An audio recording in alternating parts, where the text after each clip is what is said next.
പിതാവിൻ്റെയും പുത്രൻ്റെയും പരിശുദ്ധാത്മാവിൻ്റെയും നാമത്തിൽ ആമേൻ. പ്രിയമുള്ളവരെ, ഇന്നത്തെ ഈ ദൈവശാസ്ത്ര ക്ലാസ്സിലേക്ക് നിങ്ങളേവരെയും ഹൃദയപൂർവ്വം സ്വാഗതം ചെയ്യുന്നു. കഴിഞ്ഞ ക്ലാസ്സിൽ നാം പഠിച്ച ആരാധനാക്രമ ക്ലാസ്സുകളുടെ തുടർച്ചയായ ക്ലാസ്സുകളാണ് ഇന്നത്തെ ക്ലാസ്സിൽ നാം പഠിക്കുക. ആരാധനാക്രമത്തിൽ പ്രത്യേകിച്ച് സുറിയാനി ആരാധന, കൽദായ സുറിയാനി ആരാധനാക്രമം, കേരളത്തിൽ സിറോ മലബാർ റീത്ത് അനുഷ്ഠിക്കുന്ന ആരാധനാക്രമത്തെക്കുറിച്ചാണ് നമ്മൾ കഴിഞ്ഞ ക്ലാസ്സിൽ പഠിച്ചു തുടങ്ങിയത്. ആ കുർബാനക്രമത്തിൽ അന്നാ പെസഹ തിരുനാളിൽ എന്ന് തുടങ്ങുന്ന ഗാനം, അതുപോലെ തന്നെ അത്യുന്നതങ്ങളിൽ ദൈവത്തിന് സ്തുതി, സ്വർഗസ്ഥനായ പിതാവേ ചൊല്ലുന്നതിൻ്റെ അർത്ഥം, ഇതൊക്കെയാണ് നമ്മൾ കഴിഞ്ഞ ക്ലാസ്സുകളിൽ പഠിച്ചത്. അപ്പോൾ നാം മനസ്സിലാക്കുകയുണ്ടായി, വിവാദങ്ങളുടെ പേരിൽ വിശുദ്ധ കുർബാനയുടെ ശരിയായ അർത്ഥതലങ്ങൾ നഷ്ടപ്പെട്ടു പോകാൻ വിശ്വാസികൾക്കിടവരരുത് എന്നുള്ള അടിസ്ഥാനപരമായ വസ്തുത. അതുകൊണ്ട് ഇത്തരം വിവാദങ്ങളിലേക്ക് പ്രവേശിക്കാതെ നമുക്ക് ഈ വിശുദ്ധ കുർബാനയുടെ അർത്ഥം, സൗന്ദര്യം മനസ്സിലാക്കുക എന്നുള്ളതാണ് നമ്മുടെ ഈ ക്ലാസ്സുകളിലൂടെ നാം ലക്ഷ്യം വയ്ക്കുക. സ്വർഗസ്ഥനായ പിതാവേ എന്ന പ്രാർത്ഥനയ്ക്ക് ശേഷം കാർമ്മികൻ തനിക്ക് വേണ്ടിയും ദൈവജനത്തിന് വേണ്ടിയും യോഗ്യത പ്രാർത്ഥന നടത്തുകയാണ്. എന്ന് പറഞ്ഞാൽ, മനുഷ്യവംശത്തിൻ്റെ നവീകരണത്തിനും രക്ഷയ്ക്കും വേണ്ടി അങ്ങയുടെ പ്രിയപുത്രൻ കാരുണ്യപൂർവ്വം നൽകിയ ദിവ്യരഹസ്യങ്ങളുടെ പരികർമ്മത്തിന് ബലഹീനരായി ഞങ്ങളെ ശക്തരാക്കണമേ. അതായത് ഈശോയുടെ കാൽവരിയിലെ ബലി തന്നെയാണ് ഇവിടെ അനുഷ്ഠിക്കപ്പെടുക. ആ ബലി അനുഷ്ഠിക്കാൻ ഈശോ മിശിഹായ്ക്ക് മാത്രമേ യോഗ്യതയുള്ളൂ. ഒരു വൈദികൻ എത്രമേൽ പരിശുദ്ധമായ ജീവിതം നയിക്കുന്ന വ്യക്തിയാകട്ടെ, ഒരു വിശ്വാസി എത്ര കണ്ട് ദൈവൈക്യത്തിൽ ജീവിക്കുന്നയാളായിക്കോട്ടെ, അവർക്ക് ആർക്കും ഈ ബലി അർപ്പിക്കാൻ യോഗ്യതയില്ല. കാരണം ആ ബലി അർപ്പിക്കാനുള്ള യോഗ്യത ദൈവപുത്രന് മാത്രമുള്ളത്.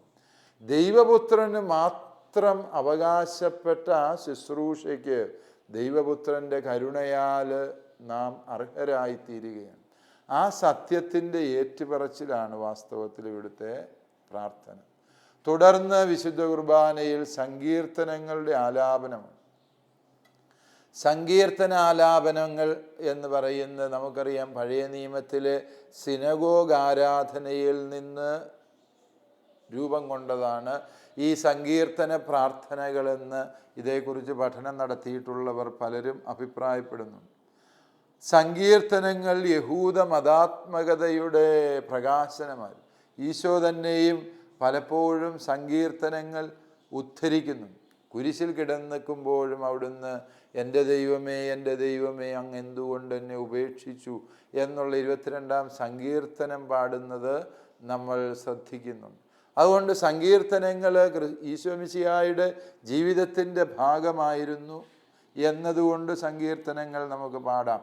പക്ഷെ അതിനേക്കാളൊക്കെ വലിയ ആഴമുള്ള അർത്ഥം എന്ത് എന്ന് ചോദിച്ചാൽ, നാം ഇപ്പോൾ നടത്തുന്ന ഈ ആരാധന, വിശുദ്ധ കുർബാന എന്ന ഈ ആരാധന, രക്ഷാകര യുഗത്തിലെ മുഴുവൻ വ്യക്തികളുടെയും പ്രാർത്ഥനയോട് ചേർത്താണ് നടത്തുന്നത്. അബ്രാഹം മുതൽ ഇസഹാക്ക് മുതൽ ഉള്ള പൂർവ്വപിതാക്കന്മാർ, ദാവീദ് മുതലുള്ള രാജാക്കന്മാർ, സോളമൻ്റെ കീർത്തനങ്ങൾ, എല്ലാവരുടെയും പ്രാർത്ഥന രക്ഷാകര യുഗത്തിൽ തിരഞ്ഞെടുക്കപ്പെട്ട ജനതയുടെ പ്രാർത്ഥനയാണത്. ദൈവം ഇസ്രായേലിനെ തൻ്റെ പ്രിയജനമായി തിരഞ്ഞെടുത്തപ്പോൾ അവർ ദൈവത്തെ സ്തുതിച്ച പ്രാർത്ഥനകളാണ് സങ്കീർത്തനങ്ങൾ. മറ്റൊരു ഭാഷയിൽ പറഞ്ഞാൽ, ഇസ്രായേലിൻ്റെ മതാത്മകതയുടെ സമാഹാരമായിരുന്നു സങ്കീർത്തനങ്ങൾ. ആ സങ്കീർത്തനങ്ങൾ വിശുദ്ധ കുർബാനയിൽ പാടി പ്രാർത്ഥിക്കുമ്പോൾ ഈ വിശ്വാസി സമൂഹം ഒരു വലിയ സത്യം തിരിച്ചറിയുകയാണ്. തങ്ങൾ നടത്തുന്ന ഈ ആരാധന താങ്കളെന്ന ഒരു സമൂഹത്തിൻ്റെ ഈ കാലഘട്ടത്തിലെ അല്ലെങ്കിൽ ഈ ഒരു നാളിൻ്റെ ഒറ്റപ്പെട്ട പ്രാർത്ഥനയല്ല. ഈ പ്രാർത്ഥന തിരഞ്ഞെടുക്കപ്പെട്ട ദൈവജനത്തിൻ്റെ, ഇസ്രായേലായ ആ ദൈവജനത്തിൻ്റെ പ്രാർത്ഥനയോട് ചേർന്നാണ് തങ്ങളും പ്രാർത്ഥിക്കുന്നത്. ദൈവത്തിൻ്റെ സൃഷ്ടി മുതലുള്ള വലിയ രക്ഷാകര പദ്ധതിയെ, ആ പദ്ധതിയുടെ ഭാഗമായി തീർന്ന സകല വിശ്വാസികളെ, അവരുടെ പ്രാർത്ഥനകളെ അനുസ്മരിച്ചുകൊണ്ടാണ് ഈ വിശുദ്ധ കുർബാനയിലേക്ക് പ്രവേശിക്കുന്നത് എന്നുള്ള മനോഹരമായ ഒരു ചിന്ത കൂടി ഈ സങ്കീർത്തനാലാപനങ്ങളുടെ പിന്നാമ്പുറത്തുണ്ട് എന്നുള്ളത് സത്യമാണ്. അതുപോലെ തന്നെ സാധാരണ ദിവസത്തെ സങ്കീർത്തനമായിട്ട് ചൊല്ലുന്നത് 15-ാം സങ്കീർത്തനമാണ്. ഈ 15-ാം സങ്കീർത്തനം ചൊല്ലുമ്പോൾ ബലിയർപ്പകന് വേണ്ട അടിസ്ഥാന മനോഭാവങ്ങൾ ഏതൊക്കെയാണ് എന്ന് സങ്കീർത്തകൻ ഓർമ്മിപ്പിക്കുകയാണ്. കർത്താവേ, നിന്റെ കൂടാരത്തിൽ ആര് വസിക്കും? നിന്റെ വിശുദ്ധഗിരിയിൽ ആര് വിശ്രമിക്കും? സങ്കീർത്തകന്റെ ചോദ്യമാണ്. അതിനുള്ള ഉത്തരവും വ്യക്തമാണ്. കറകൂടാതെ ജീവിക്കുന്നവൻ, നീതി പ്രവർത്തിക്കുന്നവൻ, ഹൃദയത്തിൽ സത്യമുള്ളവൻ, നാവുകൊണ്ട് വഞ്ചിക്കാത്തവൻ, സഹോദരനോട് തിന്മ ചെയ്യാത്തവൻ, അയൽക്കാരനെതിരായ പ്രേരണയ്ക്ക് വഴങ്ങാത്തവൻ, ദുഷ്ടനോട് കൂട്ടുചേരാത്തവൻ, ദൈവഭക്തനെ മാനിക്കുന്നവൻ, സത്യപ്രതിജ്ഞ ലംഘിക്കാത്തവൻ, അന്യായ പലിശ വാങ്ങാത്തവൻ, നിർദോഷിക്കെതിരായി കൈക്കൂലി വാങ്ങാത്തവൻ. 11 ഗുണങ്ങളാണ് സങ്കീർത്തകൻ പറഞ്ഞത്. ഇങ്ങനെ ജീവിക്കുന്നവൻ നീതിമാനാവും, അവനാണ് ഈ വിശുദ്ധ കുർബാന അർപ്പിക്കാനുള്ള യോഗ്യത എന്നുള്ള ഏറ്റുപറച്ചിൽ കൂടി ഈ സങ്കീർത്തകൻ നടത്തുന്നു. ദൈവതിരുമുമ്പിൽ കുറ്റമറ്റ വിധം വ്യാപരിക്കണം, സഹോദരങ്ങളോട് നീതിയിലും സത്യത്തിലും സ്നേഹത്തിലും വ്യാപരിക്കണം. അങ്ങനെ നിഷ്കളങ്കമായ മനസ്സോടെ വേണം ഒരു വ്യക്തി വിശുദ്ധ ബലിവേദിയിൽ അണയാൻ എന്നുള്ള ഓർമ്മപ്പെടുത്തലൂടി ഈ സങ്കീർത്തനം തരുന്നുണ്ട് എന്ന സത്യം നമ്മൾ മനസ്സിലാക്കുക. അതായത് അന്യായ പലിശ വാങ്ങുന്നവൻ, തിന്മയുടെ മാർഗങ്ങളിലൂടെ സമ്പാദിക്കുന്നവൻ, ബ്ലേഡ് പലിശയ്ക്ക് കൊടുക്കുന്നവൻ, അതല്ല എങ്കിൽ അബ്കാരി ബിസിനസ് നടത്തുന്നവൻ, തിന്മയിലൂടെ സമ്പാദിക്കുന്ന, അനേകരുടെ കണ്ണുനീരിനും വേദനകൾക്കും നിമിത്തമാകുന്ന വഴികളിലൂടെ ദ്രവ്യമാർജിക്കുന്നവൻ കർത്താവിൻ്റെ ബലിപീഠത്തിലായിരിക്കാനോ അവിടുത്തെ വിശുദ്ധഗിരിയിൽ വിശ്രമിക്കാനോ യോഗ്യതയില്ലാത്തവനാണ് എന്ന് സങ്കീർത്തകനോട് ചേർന്ന് പറയുമ്പോൾ അതൊരു വിശ്വാസി സമൂഹത്തിൻ്റെ വലിയ ആത്മശോധനയ്ക്കുള്ള അവസരം കൂടിയാണ്.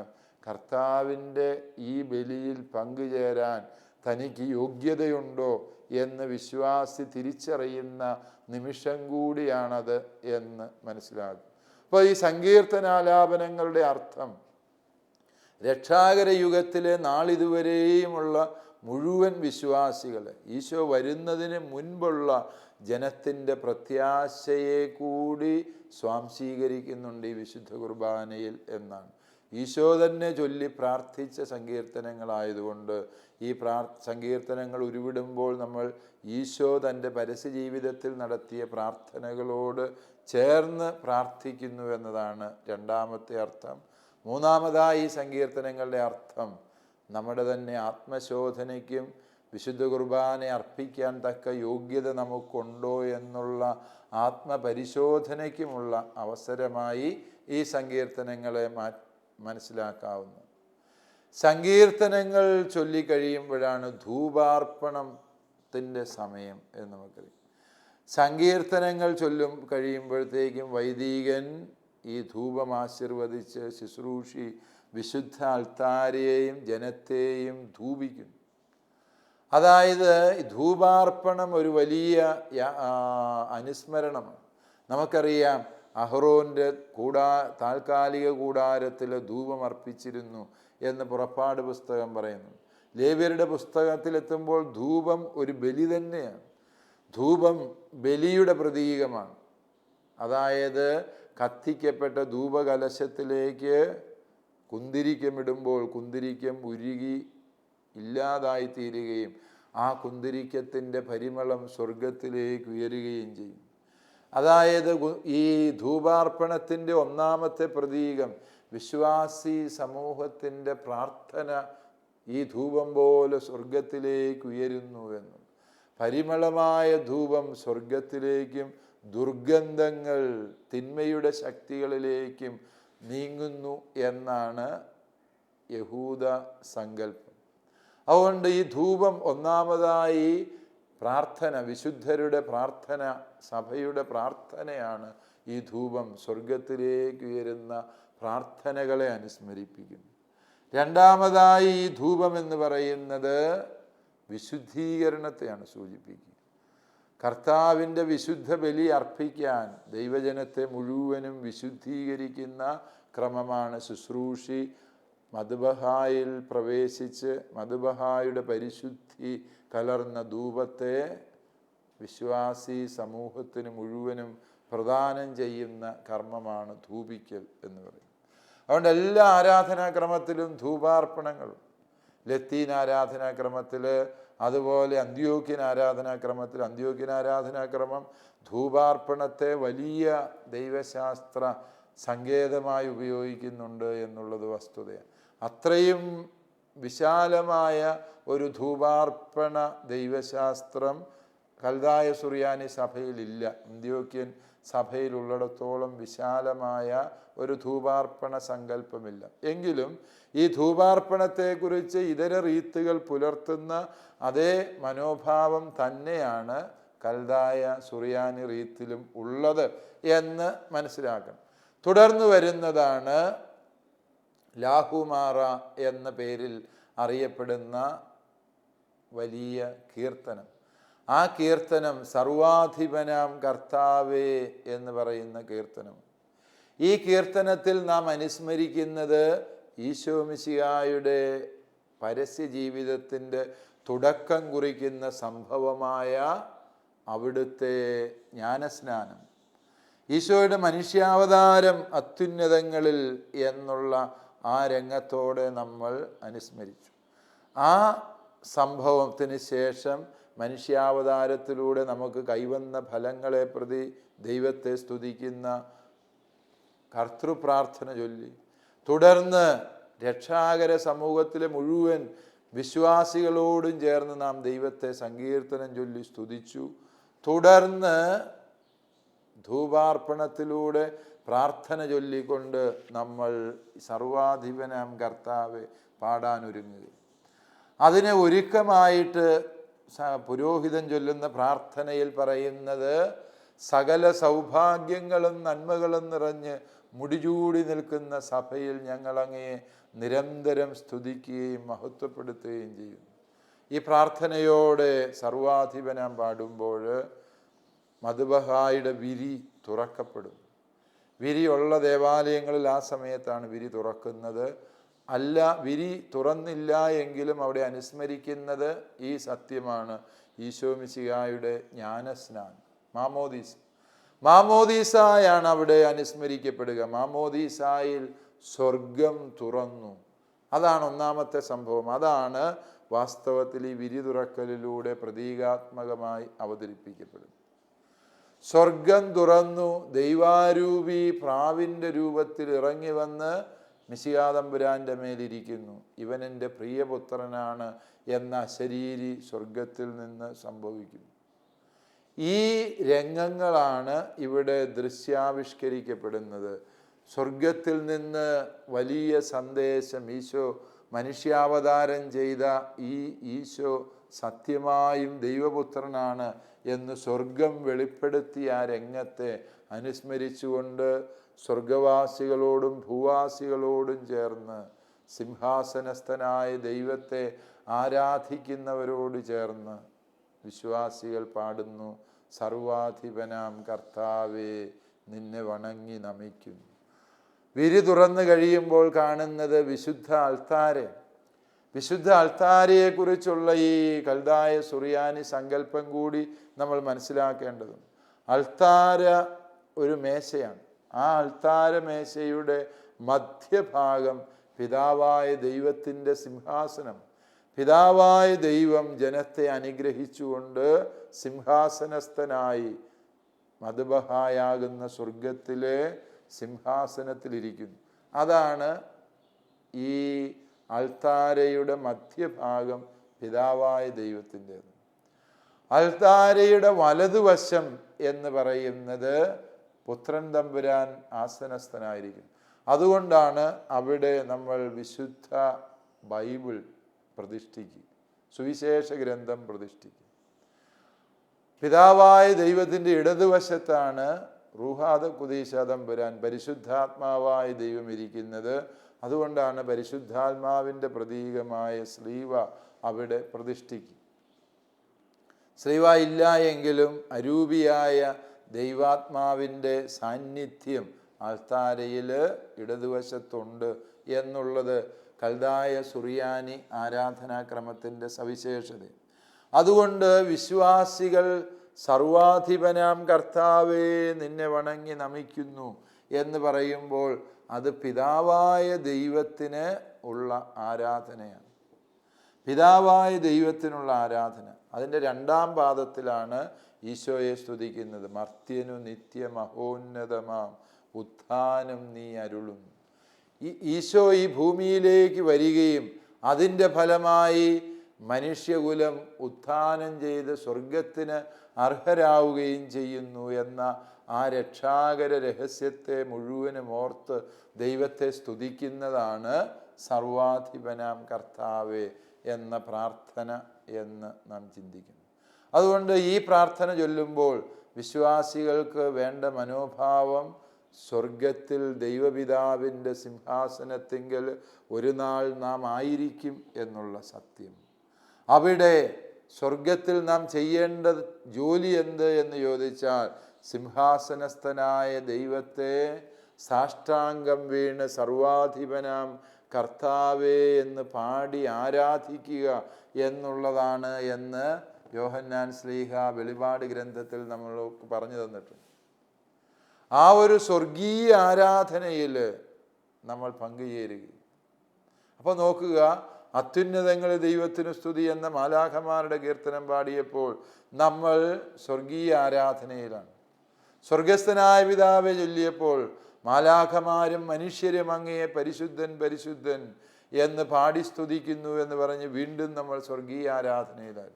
ഇപ്പോൾ ഈ സർവാധിപനാം പാടുമ്പോൾ വീണ്ടും സ്വർഗത്തിലെ മാലാഖവൃന്ദങ്ങളോട് ചേർന്നാണ് പാടുന്നത്. അതുകൊണ്ടാണ് ഞാൻ ആരംഭത്തിൽ കഴിഞ്ഞ ക്ലാസ്സിൽ പഠിപ്പിച്ചത് ഈ ആരാധനാക്രമത്തിൻ്റെ ഏറ്റവും വലിയ സവിശേഷത സ്വർഗവും ഭൂമിയും തമ്മിലുള്ള നിരന്തരമായ സംവേദനമാണ്, ആശയ സമ്പർക്കമാണ്. സ്വർഗത്തിലാണോ ഭൂമിയിലാണോ ഈ ആരാധന നടക്കുന്നത് എന്നുള്ളത് ഓരോ രംഗങ്ങളിലും മാറിക്കൊണ്ടിരിക്കുന്നു എന്നുള്ളതാണ് പ്രത്യേകത. ഒരേ സമയം സ്വർഗത്തിലും അതേസമയം ഭൂമിയിലും ആയിരിക്കുന്നു. സ്വർഗത്തെയും ഭൂമിയെയും തമ്മിൽ ബന്ധിപ്പിക്കുന്ന യേശു ക്രിസ്തു ഈശോ മിശിഹ എന്ന വ്യക്തിയിലാണ് ഈ ആരാധന നടക്കുന്നത് എന്നുള്ളതിനാൽ സ്വർഗവും ഭൂമിയും തമ്മിലുള്ള ഈ സ്ഥാന വ്യതിയാനങ്ങൾ നമുക്ക് ദൈവശാസ്ത്രപരമായി മനസ്സിലാക്കാവുന്ന സത്യം തന്നെയാണ് എന്നോർക്കും. ഇവിടം വരെയാണ് 1-ാം ഭാഗം. നമുക്കറിയാം നമ്മുടെ വിശുദ്ധ കുർബാന, ഈ സിറോ മലബാർ ആരാധനാക്രമം 7 ഘട്ടങ്ങളായിട്ട്. അതിലെ 1-ാം ഘട്ടമാണ് ആമുഖ ശുശ്രൂഷ എന്ന പേരിൽ ഇതുവരെ നടത്തിയത്. ഈശോ ജനിച്ചു, ഈശോയിലൂടെ നാം ദൈവമക്കളായി തീർന്നു, ഈശോയുടെ മാമോദീസ സ്വീകരണം കഴിഞ്ഞു. ഇതുവരെയുമുള്ള കാര്യങ്ങളാണ് നമ്മൾ ഈ ആമുഖ ശുശ്രൂഷയിൽ അനുസ്മരിക്കുന്നത്. ആമുഖ ശുശ്രൂഷ ക്രിസ്തു സംഭവം തന്നെയാണ് എന്ന് ആലോചിച്ചാൽ മനസ്സിലാകും. തുടർന്ന് 2-ാം ഭാഗമാണ് വചന ശുശ്രൂഷ. വചന ശുശ്രൂഷ എന്ന് പറഞ്ഞാൽ അത് ഈശോ മിശിഹായുടെ പരസ്യ ജീവിതം. ആമുഖ ശുശ്രൂഷ ഈശോയുടെ ജനനം മുതൽ മാമോദീസ വരെയുള്ള ആദ്യത്തെ 30 വയസ്സിൻ്റെ ജീവിതമാണ് ആമുഖ ശുശ്രൂഷ. തുടർന്നുള്ളത് പരസ്യ ജീവിതം, 3 വർഷത്തെ ഈശോയുടെ പരസ്യ ജീവിതമാണ് വചന ശുശ്രൂഷയിൽ അനുസ്മരിക്കുക. വചന ശുശ്രൂഷ ആരംഭിക്കുന്നത് തന്നെ ത്രൈശുദ്ധ കീർത്തനത്തോടെയാണ്. സർവേശ നീ പരിശുദ്ധൻ, ബലവാനേ നീ പരിശുദ്ധൻ എന്നുള്ള കീർത്തനത്തോടെയാണ്. പരിശുദ്ധനായ ദൈവമേ, പരിശുദ്ധനായ ബലവാനെ, പരിശുദ്ധനായ അമർത്യനെ. അന്ത്യോക്യൻ ആരാധനാക്രമവും ഇതേ ശൈലിയിൽ തന്നെ ദൈവാരാധന നടത്തുന്നുണ്ട്. ദൈവമേ നീ പരിശുദ്ധനാകുന്നു, ബലവാനേ നീ പരിശുദ്ധനാകുന്നു, മരണമില്ലാത്തവനെ നീ പരിശുദ്ധനാകുന്നു, ഞങ്ങൾക്ക് വേണ്ടി ക്രൂശിക്കപ്പെട്ടവനെ ഞങ്ങളോട് കരുണ ചെയ്യണമേ എന്ന് പ്രാർത്ഥിക്കുന്ന ആ ഒരു കീർത്തനത്തിൻ്റെ മാതൃകയിൽ തന്നെയാണ് ഈ സുറിയാനി ആരാധനാക്രമവും ഈ ത്രൈശുദ്ധ കീർത്തനം അവതരിപ്പിക്കുന്നത് എന്ന് നാം മനസ്സിലാക്കും.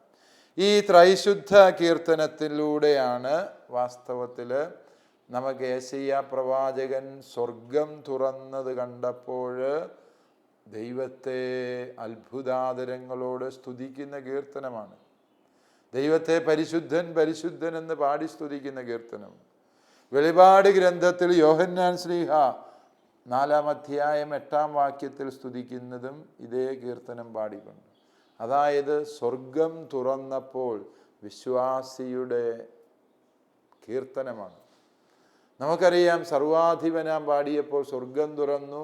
സ്വർഗം തുറക്കപ്പെടുമ്പോൾ ആരാധനാ സമൂഹം ഒന്നാകെ ദൈവത്തെ പരിശുദ്ധൻ പരിശുദ്ധൻ എന്ന് പാടുന്നു.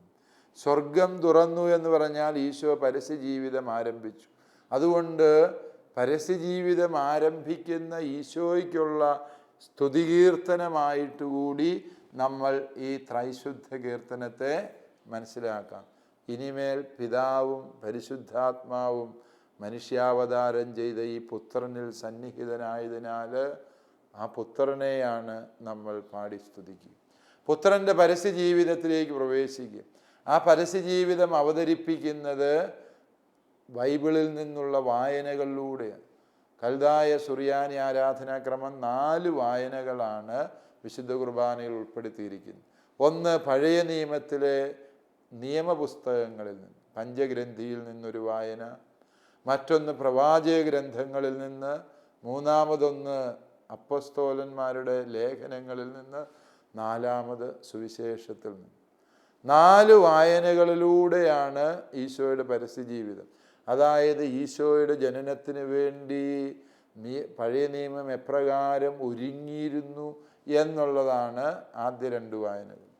ക്രിസ്തു അനുഭവം കിട്ടിയ അപ്പസ്തോല സമൂഹം എപ്രകാരമാണ് വിശ്വാസത്തിന് സാക്ഷ്യം വഹിച്ചത് എന്നുള്ളതാണ് 3-മത്തെ വായന. 4-മത്തേത് ഈശോയുടെ തന്നെ തിരുവചനങ്ങളിലൂടെ ഈ കാലഘട്ടത്തിലെ ആരാധനാ സമൂഹത്തോട് തനിക്ക് പറയാനും പഠിപ്പിക്കാനുമുള്ള സത്യങ്ങൾ ഈശോ മിശിഹ തൻ്റെ തിരുവചനത്തിലൂടെ സംസാരിക്കുന്നു. ഇതാണ് ഈ വചന ശുശ്രൂഷയുടെ ഉള്ളടക്കമെന്ന് പറയുന്നത്. വചന ശുശ്രൂഷയിൽ നമുക്കറിയാം, ശുശ്രൂഷികളാണ് മറ്റ് 3 വായനകളും നടത്തുന്നത് എങ്കിൽ സുവിശേഷം വായിക്കുന്നത് പ്രധാന കാർമ്മികൻ തന്നെ. സുവിശേഷ ഗ്രന്ഥം വിശുദ്ധ അൾത്താരയിലാണ്. അവിടെ നിന്ന് വിശുദ്ധ അൾത്താരയിൽ നിന്ന് ഈ സുവിശേഷ ഗ്രന്ഥമെടുത്ത് തൻ്റെ മുഖം മറച്ചു പിടിച്ച് സകല ശുശ്രൂഷികളോടും ചേർന്ന് പ്രദക്ഷിണമായി വിശുദ്ധ ബലിപീഠത്തിൽ നിന്ന് ഈ സുവിശേഷ ഗ്രന്ഥവുമായി കാർമ്മികൻ വചനവേദിയിലേക്ക് ഇറങ്ങി വരുന്നു. സുവിശേഷം എന്നത്, ആ സുവിശേഷ ഗ്രന്ഥം എന്നത് ഈശോ മിശിഹായുടെ പ്രതീകമാണ്. അതുകൊണ്ടാണ് അതിന് ധൂപാർപ്പണത്തിൻ്റെ പിൻബലം, തിരിക്കാലുകളുടെ അകമ്പടി, വിശുദ്ധ കുർബാന എഴുന്നള്ളിക്കുന്ന അതേ ആദരങ്ങളോടെയാണ് സുവിശേഷ ഗ്രന്ഥം എഴുന്നള്ളിച്ചു കൊണ്ടുവരിക. പൗരസ്ത്യ ആരാധനാക്രമ ശൈലി അനുസരിച്ച് വിശുദ്ധ ബൈബിളിനും വിശുദ്ധ കുർബാനയ്ക്കും ഒരുപോലെ പ്രാധാന്യം കൊടുക്കുന്ന ഒരു ശൈലിയുണ്ട്. അതുകൊണ്ട് ബൈബിൾ എഴുന്നള്ളിക്കുമ്പോൾ വിശുദ്ധ കുർബാന എഴുന്നള്ളിക്കുന്ന അതേ ആദരവ് നൽകിയിരുന്നു. സ്വർഗത്തിൽ നിന്ന് ദൈവപുത്രൻ വീണ്ടും മനുഷ്യനായി അവതരിക്കുന്നു എന്നുള്ള ആ ഒരു വലിയ സത്യം, അതാണ് ഈ പ്രദക്ഷിണത്തിലൂടെ അനുസ്മരിക്കുക. 2000 കൊല്ലം മുമ്പ് ഗലീലിയിൽ ഈശോ മിശിഹ പറഞ്ഞ ഒരു വാക്ക് ആരോ എഴുതി വെച്ചത് നമ്മളിപ്പം വീണ്ടും വായിച്ചു കേൾക്കുകയല്ല, മറിച്ച് ഇപ്പോൾ ഈ നിമിഷത്തിൽ നമുക്ക് വേണ്ടി ഈശോ മിശിഹ സ്വർഗത്തിൽ നിന്നിറങ്ങി വന്ന് വചനം പങ്കുവെച്ച് തരികയാണ് എന്ന് അനുസ്മരിപ്പിക്കാനാണ് ബലിപീഠത്തിൽ നിന്ന് ബേമായിലേക്കുള്ള വചനവേദിയിലേക്കുള്ള ഈ പ്രദക്ഷിണം നടത്തുന്നത് എന്ന് ഓർമ്മിക്കും. ഈ സുവിശേഷം വായിച്ച ശേഷം വചനം വ്യാഖ്യാനിച്ചുകൊണ്ട് വൈദികൻ സംസാരിക്കുന്നു. ദൈവത്തിൻ്റെ വചനം അത് തേനിനേക്കാൾ മധുരമുള്ളൂ. എസെക്കിയേൽ വചനം ഭക്ഷിക്കുന്നുണ്ട്. 3-ാം അധ്യായത്തിൻ്റെ 3-ാം വാക്യത്തിൽ എസെക്കിയേൽ വചനം ഭക്ഷിച്ചപ്പോൾ അത് തേനിനേക്കാൾ മധുരമുള്ളതായിരുന്നു. വെളിപാട് ഗ്രന്ഥത്തിൻ്റെ 10-ാം അധ്യായം 10-ാം വചനത്തിൽ വചനമെഴുതിയ ചുരുള് ദൂതൻ കൊടുത്തപ്പോൾ യോഹന്നാൻ അത് ഭക്ഷിച്ചു. അപ്പോഴും അത് മധുരമുള്ളൂ. ദൈവവചനത്തിൻ്റെ മാധുര്യം നുകർന്നുകൊണ്ട് ഈശോയുടെ പരസ്യ ജീവിതത്തിൽ ഈശോയെ കണ്ടവർ, ഈശോയെ കേട്ടവർ, ഈശോയെ അനുഭവിച്ചവരുടെ വലിയ സന്തോഷം, അതാണ് ഈ വചന ശുശ്രൂഷയിൽ വിശ്വാസി അനുസ്മരിക്കുക. പരസ്യ ജീവിതത്തിന് ശേഷമുള്ളത് ഈശോയുടെ പീഡാസഹനവും കുരിശുമരണവും. അതാണ് വാസ്തവത്തിൽ ഒരുക്ക ശുശ്രൂഷയിൽ, അടുത്ത ശുശ്രൂഷയിൽ നാം മനസ്സിലാക്കുക. ആ ശുശ്രൂഷ വരും ക്ലാസ്സുകളിൽ നമ്മൾ വിശദമായി പഠിക്കുന്നതാണ്. ദൈവം അനുഗ്രഹിക്കും. കോഴ്സുകളെക്കുറിച്ചുള്ള വിശദ വിവരങ്ങൾക്ക് the director, alpha institute of theology and science, Sandeshabhavan, post box number 70, Thalassery 670101. Telephone 0490 2344 727 2343 707. Email alfits@gmail.com. Website www.alphathalassery.com. ഈ പ്രോഗ്രാമിനെ കുറിച്ചുള്ള അഭിപ്രായങ്ങളും നിർദ്ദേശങ്ങളും ഞങ്ങളെ അറിയിക്കുക. വിലാസം: the producer, Theologia, Shalom television, Peruvannamuzhi PO, Kozhikode 673-528. Phone 0496 266 4600.